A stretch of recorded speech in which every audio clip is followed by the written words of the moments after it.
இது மகிமை நேரம். கர்த்தரும் இரட்சகருமாய் இருக்கிற இயேசு கிறிஸ்துவின் ஈடு நேற்று என்ப நாமத்தினாலே மகிமை டிவி நேயர்களை அன்புடன் வாழ்த்துகிறேன். மகிமை நேர நிகழ்ச்சிக்கு உங்களை அன்புடன் வரவேற்கிறேன். தொடர்ந்து பிள்ளைகளுக்கு கற்றுக் கொடுக்க வேண்டிய 7 காரியங்களை குறித்து நாம் தியானித்து வருகிறோம். இன்றைக்கு 3ஆம் நாளிலே ஜெப ஜீவியத்தை குறித்து நாம் கற்றுக்கொண்டு இருக்கிறோம். மார்ட்டின் லூதர் சொல்கிறார், அவர் என்ன சொல்ல, சுவாசம் இல்லாமல் உயிர் வாழ முடியாதது போல ஒரு மனிதன், கிறிஸ்தவனாகிய ஒரு மனிதன் உயிர் வாழ வேண்டும் என்றால் நம் சுவாசம் முக்கியம் என்பது போல கிறிஸ்தவனாகிய நாம் ஜெபம் இல்லாமல் நாம் உயிர் வாழ இருக்கவே முடியாது என்று சொல்லி மார்ட்டின் லூதர் என்பவர் குறிப்பிடுகிறார். இன்னும் சங்கீதத்திலே 34:10 இங்கு குறிப்பிடப்பட்டிருக்கிறது, சிங்கக்குட்டிகள் தாழ்ச்சியடைந்து பட்டினியா இருக்கும், கர்த்தரை தேடினவர்களுக்கோ எந்த நன்மையும் குறைபடாது. கர்த்தரை தேடுவதற்கு நாம் எவ்வளவேனும் பிரயாசப்படுகிறோம், எவ்வளவு பிரயாசப்படுத்துகிறோம் நம் பிள்ளைகளுக்கு. ஒரு குழந்தை பிறந்த உடனே அந்த பிள்ளை எப்படி முகம் பார்க்கும், எப்போது முகம் பார்க்கும், எப்போது சிரிக்கும், எப்போது அது ஒரு வார்த்தை பேசும் என்று ஏங்குவாங்க நம்ம பிள்ளைகள். இவ்வளோ சந்தோஷமா அது ஒரு வார்த்தை பேசி விடாதா என்று சொல்லி அது பேச ஆரம்பித்த உடனே அந்த வார்த்தையை, ஒவ்வொரு வார்த்தையை ரசித்து பெற்றோர்கள் அவ்வளோ ஆச்சரியமாக நாம் சந்தோஷப்படுவது உண்டு. அதே போலதான் ஆவிக்குரிய வாழ்க்கையிலும் கிறிஸ்தவர்களாகிய நாமும் ஆண்டவருடைய பிள்ளைகள். நம்முடைய ஆண்டவர் சமூகத்தை ஆண்டவர் நினைப்பார், நம்ம பிள்ளை நம்ம கூட என்றைக்கு பேசாது, எப்போ பேசுவர் உண்டு, அவர் காத்து கொண்டு இருக்கிறார். எத்தனை பேர் அதை நாம் உணர்ந்து கொண்டு இருக்கிறோம். அவர் பார்ப்ப ஒரு குட்டி குழந்தை, ஒரு சிறு பிள்ளை எப்படி பேசுகிறது, அவர் அது தட்டி தடுமாறி அது பேசும்போது அவ்வளோ மழலை சொற்கள் அவ்வளோ சந்தோஷமா இருப்பது போல ஆவிக்குரிய வாழ்க்கையிலும் கூட ஜெப ஜீவியத்திலே கர்த்தரோடு உறவாடுவது, பேசுவது, அதை கர்த்தர் விரும்புகிறார். இன்னும் ஜார்ஜ் முல்லர் சொல்கிறார், அவர் ஜெப ஆவியுடனே நான் வாழ்கிறேன் என்று சொல்றார். நான் நின்றாலும், நான் நடந்தாலும், நான் படுத்தாலும், எழுந்திருந்தாலும் ஜெபித்து கொண்டே இருக்கிறேன் என்று சொல்கிறார். ஜார்ஜ் முல்லர் அவருடைய சொல்றார், ஜெபித்து கொண்டே இருக்கிறேன், ஜெபத்திற்கு பதில் எப்பொழுதும் வந்து கொண்டே இருக்கிறது என்று சொல்லி ஜார்ஜ் முல்லர் சொல்கிறார். இன்றைக்கு சில காலகட்டங்களில் பார்த்திங்கன்னா நம்ம பிள்ளைகள் ஆவிக்குரிய வாழ்க்கையில் வளர்வதற்கு மிக முக்கிய ஒரு அடித்தளமாக ஜெப ஜீவியம் இருக்குது. நம்ம பிள்ளைகளுக்கு சொல்லிக் கொடுக்கணும், எப்படி ஜெபிக்கணும்னு சொல்லிக் கொடுக்கணும். அநேக பிள்ளைகள் பார்த்திங்கன்னா எங்கள் கிராமத்தில், நான் எங்கள் வீட்டில், நான் எங்கள் ஆலயத்து பக்கத்தில் நின்று காலை நேரத்தில் வந்து நிற்கும்போது பார்த்திங்கன்னா ஸ்கூலில் படிக்கிற பிள்ளைகள் போகும்போது பிள்ளைகள் பேகெல்லாம் கழுத்தி வைத்து விட்டு சர்ச்சுக்கு போய் ஜெபித்து விட்டு செல்கின்ற பிள்ளைகள் உண்டு. அதே போல் அதே பிள்ளைகள் மீண்டுமாக வீட்டிற்கு வரும்போது ஜெபித்து விட்டு கடந்து செல்கிற, எவ்வளோ ஆச்சரியம். நம்ம பிள்ளைகளுக்கு ஜெபிக்க கற்றுக் கொடுங்க, அதை கர்த்தர் விரும்புகிறார். மத்தேயு 18:20 ஏனெனில் 2 பேராவது 3 பேராவது என் நாமத்தினாலே எங்கே கூடி இருக்கிறார்களோ அங்கே அவர்கள் நடுவிலே இருக்கிறேன் என்றா. நீங்க எங்க கூடி ஜெபிக்கிறீங்களோ அதன் மத்தியிலே கர்த்தர் வாசம் செய்யணும். ஒருவேளை இது நீங்க கூடி ஜெபிக்கிறது ஒரு ஸ்கூலா இருக்கலாம், இல்ல ஒரு காலேஜா இருக்கலாம், இல்ல ஒரு மரத்தடியா இருக்கலாம், ஏதோ ஒரு பகுதியா இருக்கலாம். ஆனா அவர் நாமத்தினாலே நீங்கள் கூடி ஜெபிக்கும் போது அங்கே அதன் மத்தியிலே கர்த்தர் வாசம் செய்கிறாரா.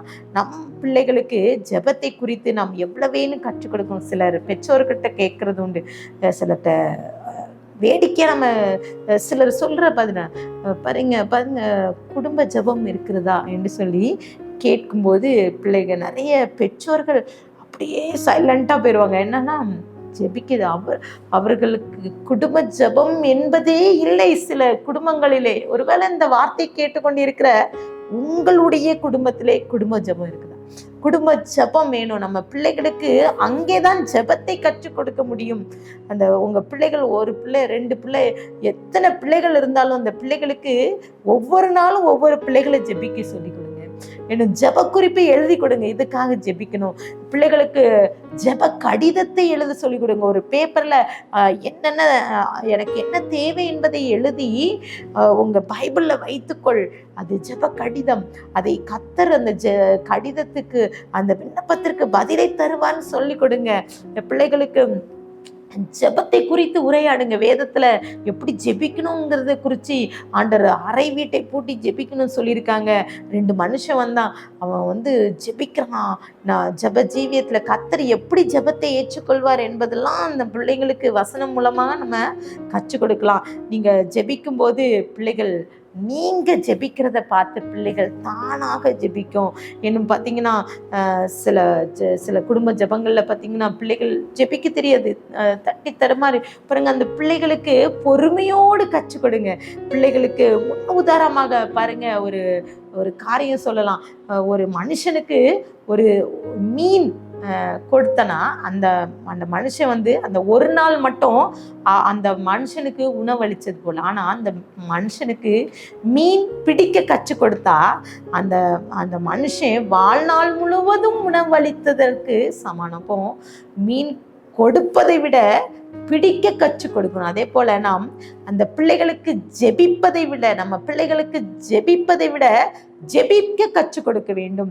என்ன பார்த்தீங்கன்னா, யோபு 5 நாளிலே யோபுவை குறித்து நம்ம அநேக காரியங்களை கற்றுக் கொடுக்குறோம். அவன் இந்த பிள்ளைகளுக்காக தகன பலியிடுறான், எல்லாம் செய்கிறான். ஆனால் அங்கே நடந்த சம்பவம் நீங்கள் நல்லா வாசிச்சா, யோபு 5:4 அவன் பிள்ளைகள் ரெச்சிப்புக்கு தூரமாக்கி தப்புவிப்பார் இல்லாமல் வாசலிலே நொறுக்கப்பட்டார்கள் அந்த வேதத்துல குறிப்பிடப்பட்டிருக்குது. அவன் யோபுடைய பிள்ளைகள் ரெச்சிப்புக்கு தூரமாகின்னு என்ன சொல்லி குறிப்பிட, அவர்கள் ரட்சிக்கப்படலை. யோபு அவன் பிரயாசப்படுறான். அவன் தன் பிள்ளைகளுக்காக ரொம்ப பிரயாசப்படுறான். யோபு 19:2 நீங்கள் எந்த மட்டும் என் ஆத்துமாவை வருத்தப்படுத்தி வார்த்தைகளினால் என்னை நொறுக்குவீர்கள். ஆமா, அவனை குறிச்சு தவறான காரியங்களை சொல்லிட்டே இருக்காங்க. ஏன்னா யோபு ஒரு தவறு செய்கிறான். அவன் பாத்தீங்கன்னா அந்த வசனத்தை நான் வாசிக்க, யோபு 1:5 விருந்து செய்கிற அவரவருடைய நாள் முறை முடிகிற போது யோபு, ஒருவேளை என் குமாரர் பாவம் செய்து தேவனை தங்கள் இருதயத்திலே தூஷித்திருப்பார்கள் என்று சொல்லி அவர்களை அழைத்தனுப்பி பரிசுத்தப்படுத்தி அதிகாலமே எழுந்து அவர்கள் எல்லாருடைய லக்கத்தின்படியே சர்வாங்கன தகன பலிகளை செலுத்துவான். ஆனால் பிள்ளைகளை செலுத்த வைக்கல. பிள்ளைகளை தவறை உணர்த்தும்படியாக யோபு அறிவுரை கூடுற. அதனாலதான் அந்த பிள்ளைகள் வாசலிலே நொறுக்கப்பட்டார்கள் சொல்லி அங்க குறிப்பிடப்பட்டிருக்கிறது. யோபு போல நம்ம இருக்கிறோமா? நம்ம பிள்ளைகளுக்காக ஜெபிக்கிறோம், பலி செலுத்துக்கிறோம், எல்லா காரியங்களும் சொல்லி கொடுக்குறோம். ஆனா பிள்ளைகளுக்கு ஜெபிக்க கற்றுக் கொடுக்குறோமா? இந்த சாமுவேலை குறித்து பண்ண குட்டி சாமுவேல் என்று சொல்லுவாங்க. ஆனா நம்ம பிள்ளைங்க சாமுவேலை போல இருக்கணும்னு சொல்லுவாங்க. ஏன்னா சாமுவேல் சின்ன பையனா இருக்கிறான், ஆண்டவரை பத்தி தெரியல. கர்த்தர் அவனோட பேசின போது அவன் ரொம்ப அமைதியா அவருடைய சத்தத்துக்கு கீழ்ப்படுகிறான். 1 சாமுவேல் 3:4-5 அப்பொழுது கர்த்தர் சாமுவேலை கூப்பிட்டார். அதற்கு அவன் இதோ இருக்கிறேன் என்று சொல்லி 7 இடத்துல ஓடி இதோ இருக்கிறேன், என்னை கூப்பிட்டீரே என்றான். அதற்கு அவன், நான் கூப்பிடவில்லை, திரும்பி போய் படுத்துக்கொள் என்றான். அவன் போய் படுத்துக்கொண்டான். பாருங்க, அந்த சாமுவேலுக்கு ஆண்டோடைய சத்தம் என்னன்னு தெரியல, அவனுக்கு அந்த அனுபவம் இல்லை. ஆனா அவன் ஆண்டோடைய சத்தத்தை கேட்கிறான், ஏலிட்ட போய் கேட்கிறான். ஆனா அவன் மறுபடியும் கர்த்தர் பேசுறார். இதோ இருக்கிறேன்னு ஏலிட்ட திருப்பியும் போய் பேசுறான், மறுபடியும் மீண்டுமா பேசுறான். அப்போதான் ஏலி கண்டு கொண்டான், நம்ம பிள்ளையாண்டம் கூட தேவன் பேசுகிறான்னு சொல்லிட்டு அழகா டீச் பண்றான். அந்த ஏலி அந்த சாமுவேல் அந்த பிள்ளையாண்டானுக்கு நல்லதை போதிக்கிறான். 1 சாமுவேல் 3:9 சாமுவேலை நோக்கி, நீ போய் படுத்துக்கொள், உன்னை கூப்பிட்டால் அப்பொழுது நீ கர்த்தாவே சொல்லும், அடியேன் கேட்கிறேன் என்று சொல் என்றான். சாமுவேல் போய் தன்னுடைய ஸ்தானத்திலே படுத்துக்கொண்டான். கர்த்தர் சாமுவேலோட பேசினார். அப்போ அந்த கர்த்தர் படுத்துட்டான். மீண்டுமா கர்த்தர் பேசுகிறான். சொன்ன, கர்த்தாவே சொல்லும், அடியேன் கேட்கிறேன். ஆமாம், பிரியமானவர்களே, எத்தனை பேர் நம்ம பிள்ளைகளுக்கு ஜெபிக்க கற்றுக் கொடுக்குறோம்? பாருங்க, ஆலயத்தில் நம்ம பிள்ளைகளுக்கு எவ்வளோ சில நேரத்தில் ஜெப குறிப்பு கொடுப்போம். பெற்றோர்களாகிய நாம் எத்தனை பேர் ஜெபிக்கிறோம்? நம்ம ஜெபிக்கிறத பார்த்து நம்ம பிள்ளைகள் ஜெபிக்கணும். இன்னும் இங்கே ஜான் ரைஸ் என்ற ஒரு தேவ மனிதன், அவன் ஜெபிக்க ஆரம்பிக்கிறான். அவன் ஜெப வாழ்வு எப்படி இருக்குன்னா, அவன் விசுவாசத்தோடு ஜெபிக்கிறான். கண்களை மூடி ஜெபிக்கலாம். அன்பின் பிதாவே, எங்களோடு பேசியிருக்கீங்க இன்றைக்கு கூட சப்பா. அந்த ஜெப ஜீவியத்தை எங்கள் வாழ்க்கையிலே தாங்க சப்பா. அந்த வார்த்தையை கேட்டுக்கொண்டு இருக்கிற ஒவ்வொருவரோடு பேசுங்க. பிள்ளைகளுக்கு ஜெபத்தை கற்றுக் கொடுக்க எங்கள் குடும்பமாக நாங்கள் ஜெபிக்கிற சப்பா எண்ணத்தை கொடுங்க சப்பா. ஜெப ஜீவியம் எங்களுக்கு வேணும் சப்பா. உடைய வாழ்க்கை எங்கள் வாழ்க்கையிலே சப்பா, நாங்கள் எங்கள் ஜெபம் எங்களுக்கு ஒரு அஸ்திவாரமாக மாற கிருபை தாங்க. துதிக்கான மகிமையெல்லாம் நமக்கு ஏறடிக்கிறோம். மீட்பர் மூலம் கேட்கிற பிதாவே, ஆமென்.